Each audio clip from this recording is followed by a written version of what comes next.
So welcome.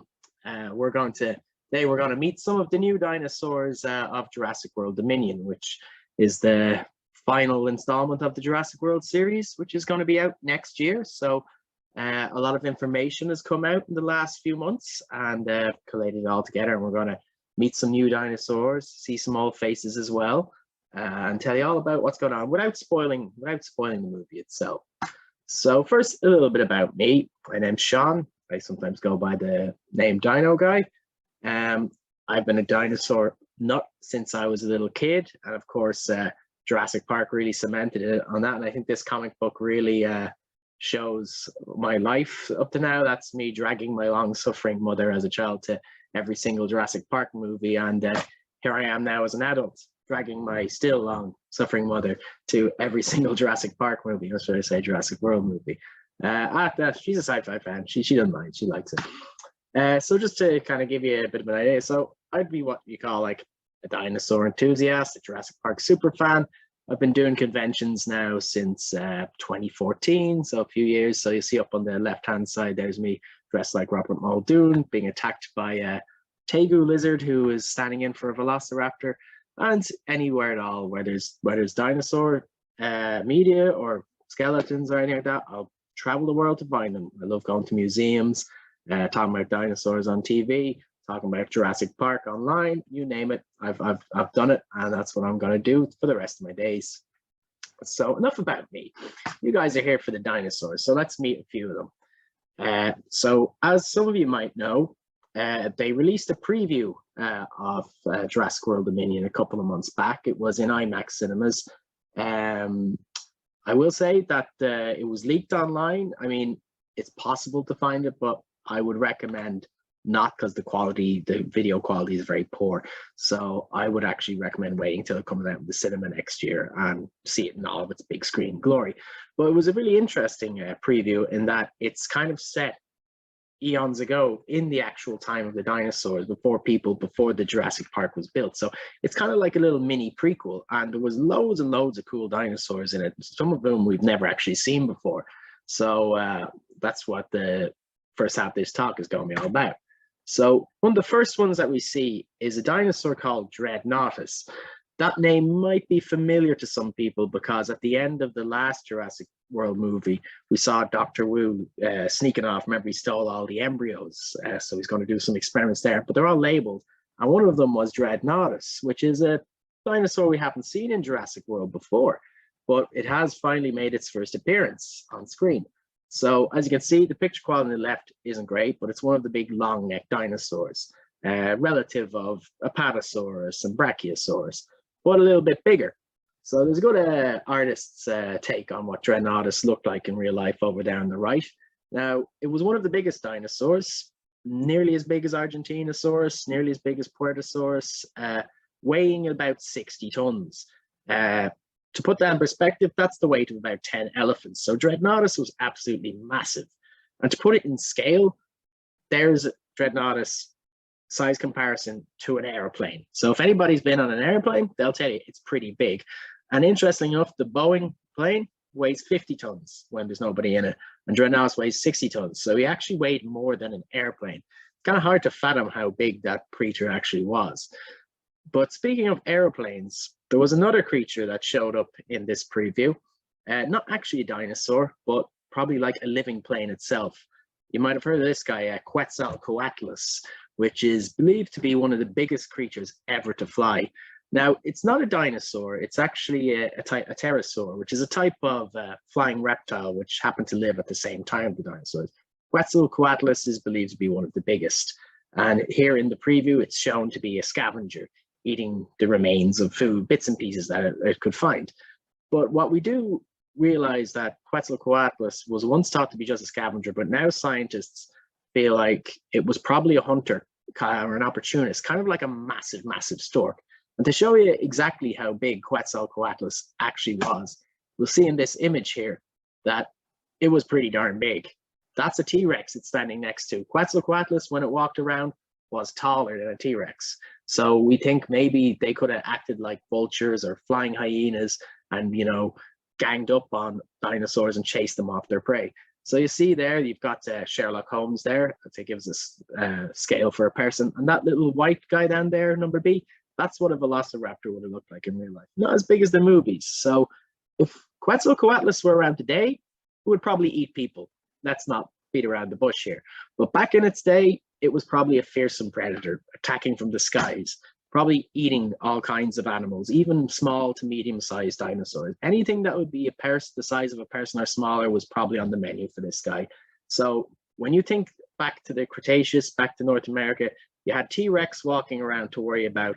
And even when he wasn't around, you have to watch the skies because Quetzalcoatlus was on the prowl too. Which brings us on to, so a lot of people think pterosaurs are birds, but they're not. I mentioned that they're actually reptiles. What we do know now is that dinosaurs themselves are very closely related to birds.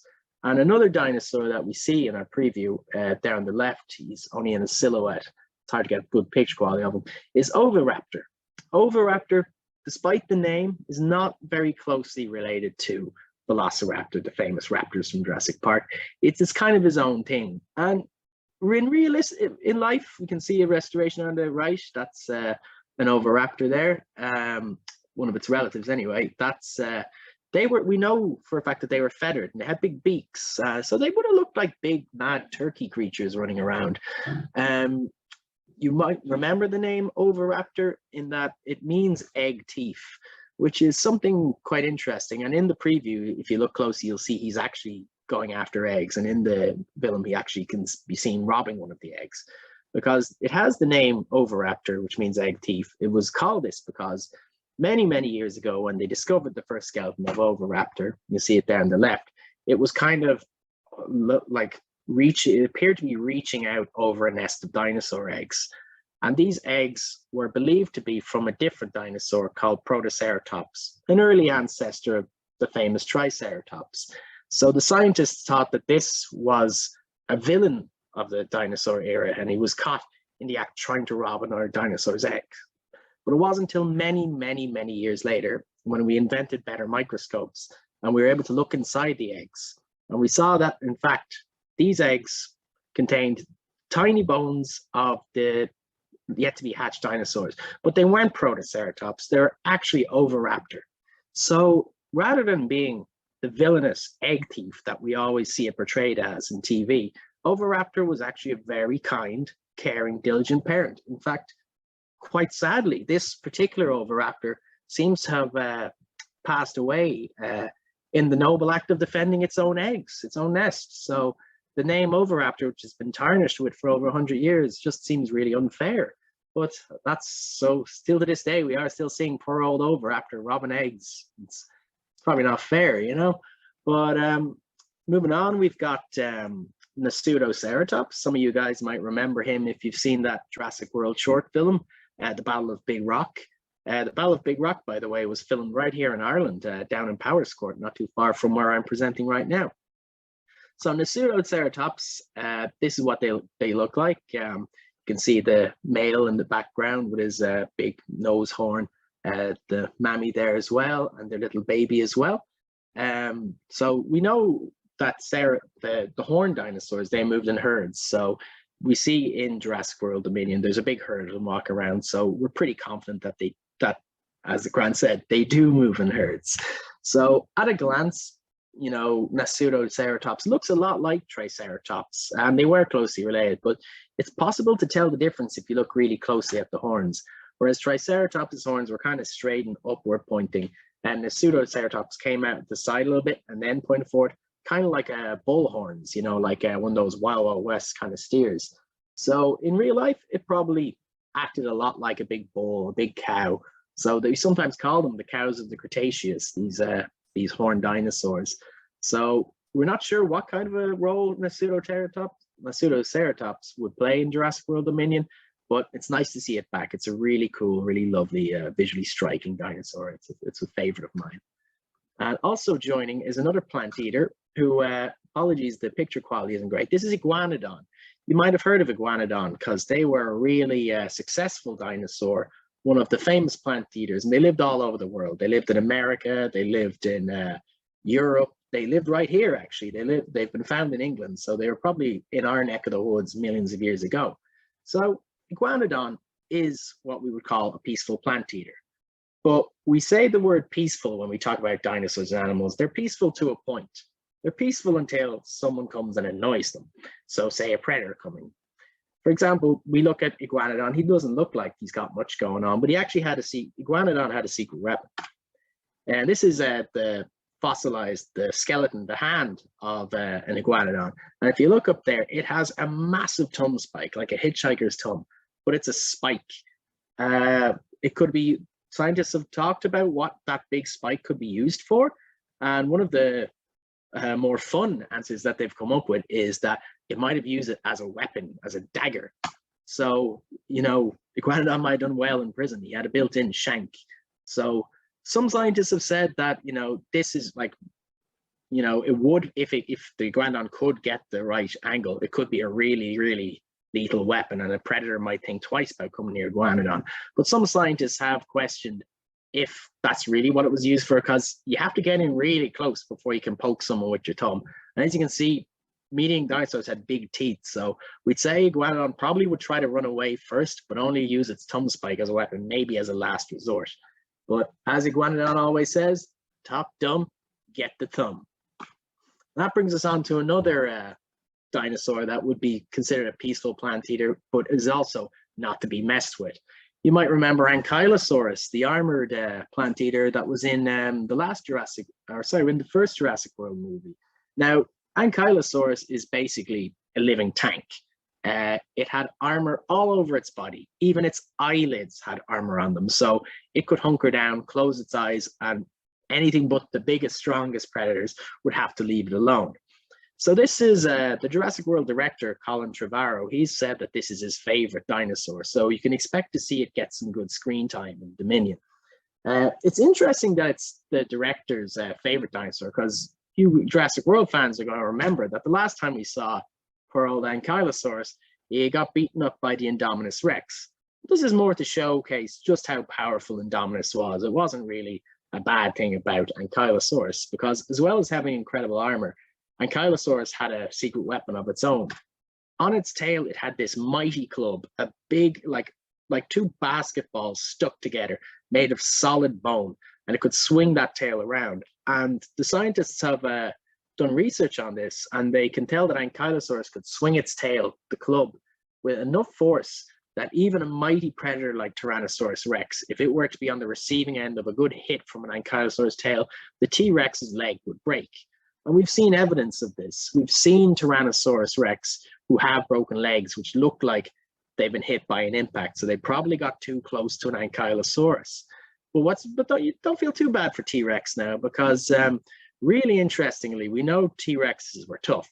In fact, we found evidence of Tyrannosaurus who've had their legs broken but have healed, which suggests one of two things. Either the T-Rex was able to just carry on and bully smaller dinosaurs away from their food and steal their food, which would have been hard to do, or possibly T-Rexes might have lived in family groups or prides or packs, whatever you want to call them. So it could be that a mate or family members were actually feeding the injured T-Rex until it got back to its full strength, which is a pretty interesting thought. It's kind of sweet, it's kind of cute, but at the same time, think if they're a family, they're probably hunting together. So one T-Rex is scary enough.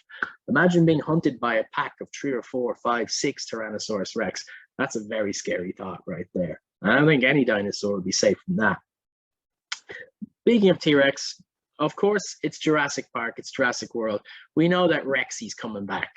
And we see Rexy in the preview of Jurassic World Dominion. And she looks the keen-eyed among us. We'll probably notice that there's something a little bit different about Rexy when she was living millions of years ago before the scientists cloned her.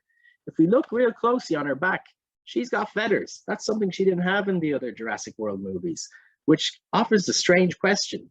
Before they cloned her, was Rexy actually a boy? That might sound like a strange thing for me to say, but please hear me out. Because if we think back to the first Jurassic Park movie, Dr. Wu, he said that all the dinosaurs in Jurassic Park are female. We've engineered them that way. They wanted to make sure there was no unauthorized breeding going on in Jurassic Park, so they made all the dinosaurs female to make it easier to count them. But what they did by doing that, what they might have done by accident is made the dinosaurs a little bit less colorful, a bit less flashy. And let me explain what I mean by that. Because we now know that we always thought for years that dinosaurs were related to reptiles like crocodiles, big lizards. But we now know that their closest relatives today are actually birds. And when we look at the bird kingdom, we realize something pretty interesting in that male birds, the boys, are always more colorful and more flashy than the females. Not always, but most of the time they are. So you can see there, you've got a colorful duck. That's the boy duck. The girl duck is more normal gray. And I think the best example is the peacock with his elaborate feathers, whereas the girl peacocks, the peahens as we call them, they just kind of like to do their own business, you know, typical boys trying to show off, flashy, flashy. So we think that maybe dinosaurs did similar. Maybe the boy dinosaurs had bright colors trying to show off to, you know, make them seem bigger and stronger, more pompous, more cool, you know. So a lot of scientists, we found feathers on a lot of smaller dinosaurs and relatives of Tyrannosaurus Rex as well. So we don't have any proof, solid proof yet, but some scientists do think that maybe male Tyrannosaurs would have had a bit of feather plumage, you know, for showing off, attracting mates, scaring away enemies, that kind of thing. It's an interesting thought, for sure. Which brings us on to another little guy that's shown up in the Jurassic World Dominion preview. This guy is Moros intrepidus. Now, it's a really interesting choice of dinosaur because he's actually a very small relative of Tyrannosaurus Rex. In fact, some think that he might actually be the great-great-granddad of Tyrannosaurus Rex. So we know that the smaller Tyrannosaurs had feathers. You can see Moros has a cool little mohawk coming out of his back, and he's got some other feathers around his body. So they think so T-Rex, obviously its ancestors had feathers. So either T-Rex got so big and didn't need its feathers and lost them, or maybe it kept a few. The jury's still out. We don't have any real strong evidence either way yet. So Moros is quite interesting in this preview because you can see him, he's kind of picking at the teeth of a much bigger dinosaur with sharp teeth. And we all know that sharp teeth means eats meat, which seems like a really strange thing to do. Why would you be putting your face in the mouth of a bigger dinosaur that eats meat? Was that not like a good way to become lunch? It might not be as crazy as it sounds, because in modern times, we have a species of bird which has been reported to, the plover bird in Egypt, has been, we haven't, there's no photos of this actually happening, but a lot of people have reported seeing it in the wild, that the plover bird has a really interesting way of getting its food. Whereas crocodiles, who should normally be avoided because you think they would want to eat a small bird, but the crocodile and the bird have formed this strange relationship where crocodiles use them as a cleaning service, basically. So what I mean by that is a crocodile will eat a lot of meat and it'll get meat stuck in its teeth. And what happens then is the meat will start to rot and its breath will start to smell and bugs and parasites will come and start getting into its mouth and annoying the crocodile basically. The crocodile has no hands or no tongue to kind of get rid of them. So what it does is when it needs that help, it will come up to the riverbank and open its mouth real wide. And as the story goes, these plover birds will see this and recognize an opportunity. The plover birds will go in there and start picking away at the bugs and eating the spare bits of meat that the crocodile can't get at. So basically the plover bird is a living toothbrush. The crocodile never kills the plover bird because if he did, there'd be nobody to clean his teeth. So that's the kind of relationship they've put in between Moros and this much bigger meat-eating dinosaur. So I think it's a really cool idea to look at normal modern animal behaviors and try to see maybe dinosaurs did similar. But oh my, what big teeth you have. I suppose that's the tantalizing question. Whose teeth are they? Because this guy looks like a big dude. Well, this is the new big bad dinosaur, if you want to call him that, in Jurassic World Dominion. This is a super predator. We call it Giganotosaurus from South America. Some of you might have heard of Giganotosaurus before. It was a massive predator with shark-like teeth, very similar size to Tyrannosaurus Rex. We don't believe they ever met in real life, but in the movie they will. So is it a possible potential new king of the dinosaurs? Maybe so, maybe no. We'll look into that now, because in the movie, we'll actually see that Rexy meets this Giganotosaurus. And when two giant super predators meet, generally someone walks in and says, hey partner, this town ain't big enough for the both of us. So only one thing's going to happen here. There's going to be a fight. Now, I can't tell you what's going to happen in the movie because I don't want to spoil it for you. These things are best watched on the big screen with friends, with family, and enjoyed, like a popcorn, that kind of stuff. No point in me telling you what happens, but based on the science and the research, I'm going to try and figure out who I think, if these two dinosaurs ever were to meet and had a battle, who would be the likely winner. So we have to look at a lot. We can't just decide, I want this dinosaur doing because I think it's my favorite. We have to look at what the evidence and the science tells us. So there's a lot of stuff that we need to look at. And the first thing when anybody fights, I think the first thing we got to look at is size. So we look at their skeletons. That skeleton there on the left-hand side, that's Giganotosaurus. And over on the right, T-Rex. So looking at it from this angle, you'd say, well, wow, Giganotosaurus, he's taller than T-Rex, and he seems to be longer than T-Rex too. Looks like a bigger animal. So you might say, maybe that's advantage Giganotosaurus. And to an extent, you'd be right. But sometimes when we measure dinosaurs, especially in dinosaur books and such, we always measure them in length. They'll say, T-Rex was 12 meters, Giganotosaurus was 13 meters. So Giganotosaurus sounds bigger, right? But what a lot of people tend to overlook is we always look at dinosaurs from the side. I don't know, I think they're easier to draw that way. But if we look at dinosaurs from the front, we see a different picture altogether. We realize, yeah, T-Rex isn't quite as tall, but whoa, T-Rex is bulky. T-Rex, compared to other main dinosaurs, was like a mountain of muscle. Like they reckon T-Rex weighed about 8 tons, more than an elephant. Giganotosaurus 6, maybe 7 tons, about the size of an elephant in weight. So maybe Giganotosaurus was a bit taller, so that might give him an advantage for reach. He might be able to get his bites in. But T-Rex had more bulk to him, more heft. So when he hit hard and could probably take a little bit more punishment too. But size isn't everything. There's a lot more that has to be taken into account when we figure out who's going to win between these dueling dinosaurs. So I would say round 2, bite. The bite is king when it comes to dinosaurs. So we look at a glance, Giganotosaurus and T-Rex, they look quite similar. But when you look real close, you realize they're built differently. Giganotosaurus has these long jaws with these narrow knife-like teeth. So teeth that could slice through flesh. We know this because Giganotosaurus lived alongside gigantic long-necked dinosaurs.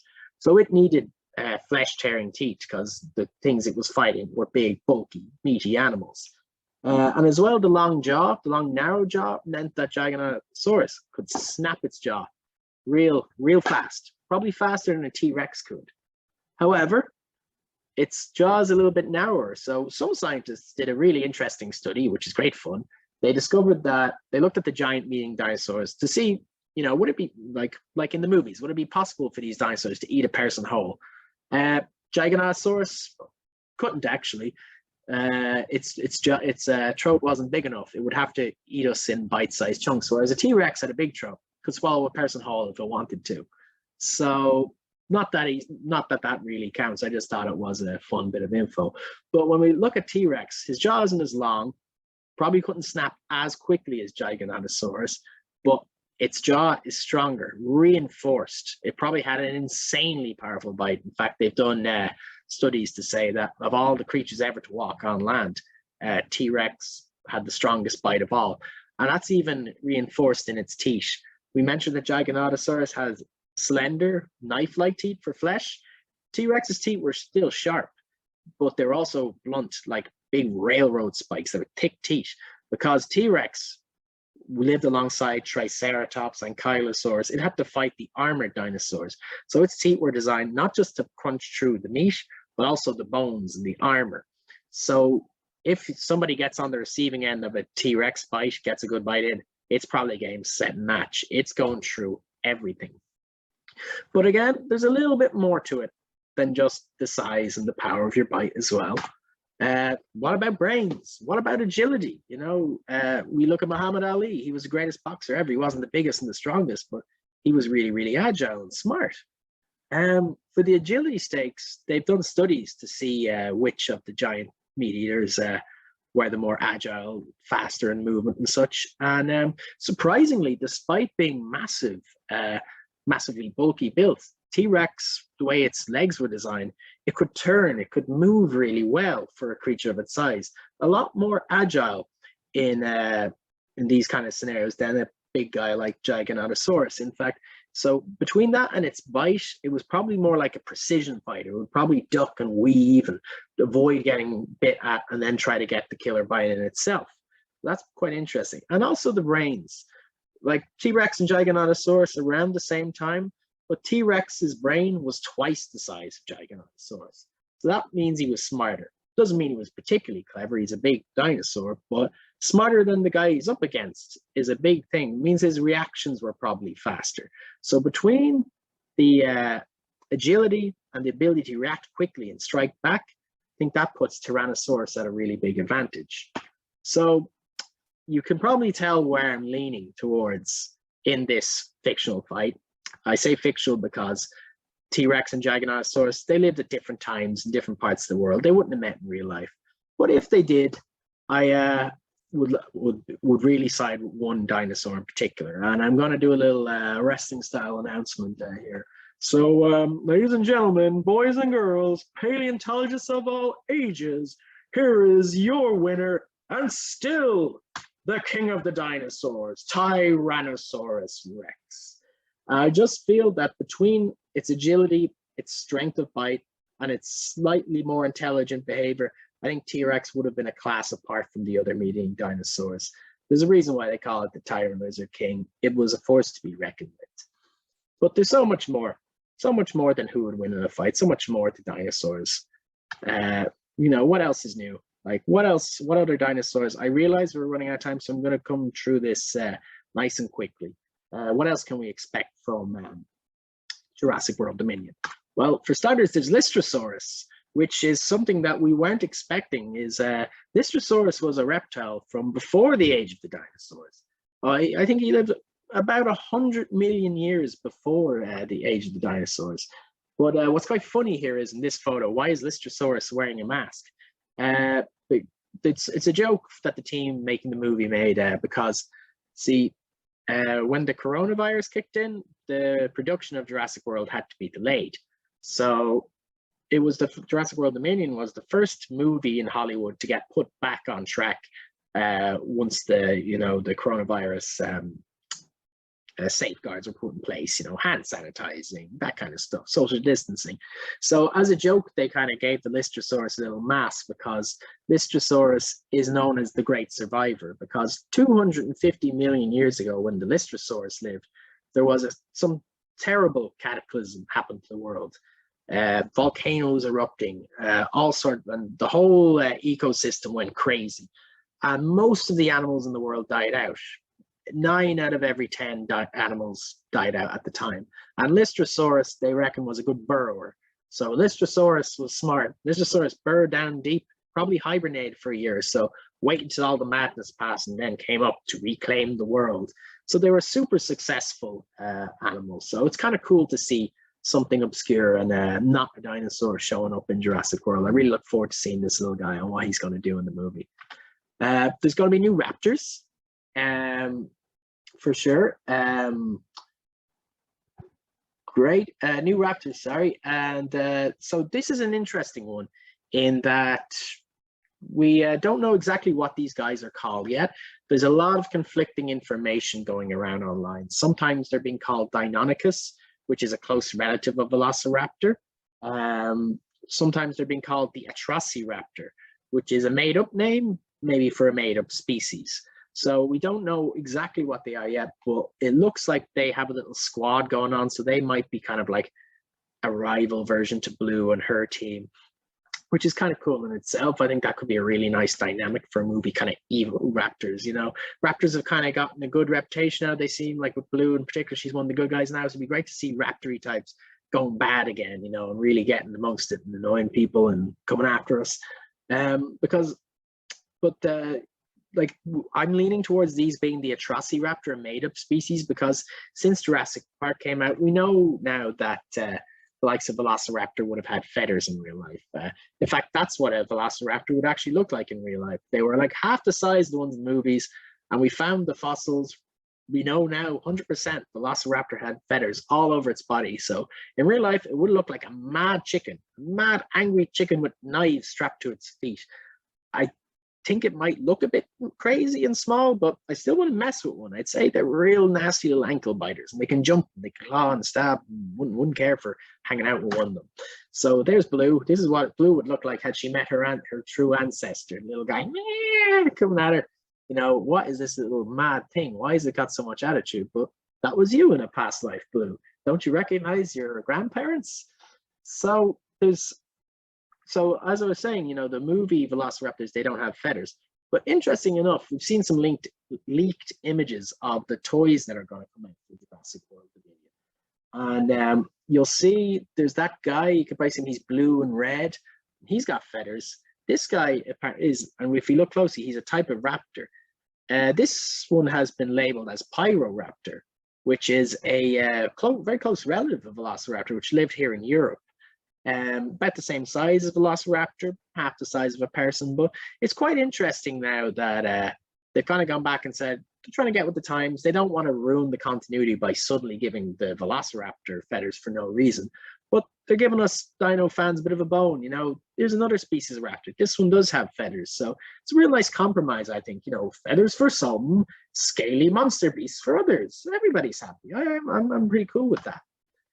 And some returning heads. Remember these knuckleheads? These guys are Allosaurus and Carnotaurus, and they are back. First, let's talk Allosaurus. He's been in Jurassic World movies before, but you can see they're going with the design very similar to what we saw in the Battle of Big Rock. This is a fully grown adult Allosaurus, a real force to be reckoned with. And what I think is a very cool little detail, which shows that Jurassic World are trying to get with the science now, is it's a small detail, but I think it's a really cool detail. If you look in closely, the way its arms are positioned, like in Jurassic Park, the dinosaurs always held their wrists down with their kind of palms flat towards their body. But we now know in real life that they actually had their palms facing inward. So they look kind of like they were scheming away. So a very small detail, but one that the scientific people, they really appreciate. So for me, I see this as an absolute win. You know, these movies don't need to be 100% scientifically accurate, but it's nice to see them trying to, you know, reach out to us and do us a little favor every now and again. It really helps the whole scientific communication element of things. And then you got Carnotaurus, this is the picture of him in Jurassic World Fallen Kingdom. I love the Carnotaurus. I think it should have got more screen time because it's actually one of the most realistic and accurate looking dinosaurs in the Jurassic series ever. You know, really good attention to detail because Carnotaurus is one of the dinosaurs whose skin we found. So we know a lot about what it looked like, and the people making Jurassic World, they really paid a lot of care and attention to try and make the Carnotaurus look as realistic as possible. So as Sherlock would say, not bad at all. Really appreciate that. Like, it's fun to use imagination, but when the science is there, you know, dinosaurs are cool anyway. Let's not fix it because it ain't broke. But you might remember this particular Carnotaurus. He's a little bit more gnarly looking.